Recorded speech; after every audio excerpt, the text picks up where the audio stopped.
kami dari Taman Mini Indonesia Indah, tepatnya di Ajungan, Sumatera, khususnya Rumah Adat Nias. Kami memperhatikan sekarang Rumah Adat Nias yang tepat sekali di lokasi kami saat ini.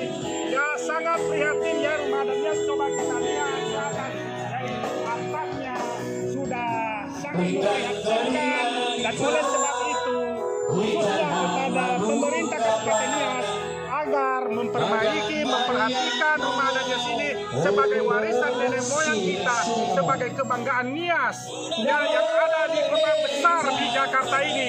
Oleh sebab itu kami sekali lagi kepada Bapak Bupati ke-5 kabupaten dan 1 kota agar memperhatikan Rumah Adat Nias ini. Kami dari perantauan sangat prihatin dan sangat terharu melihat Rumah Adat Nias yang tepat ada di Taman Mini.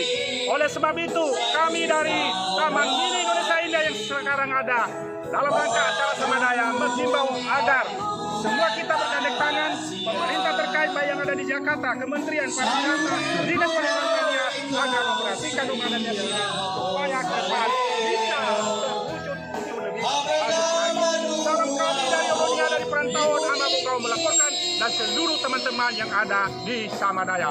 Oke, Yahoo.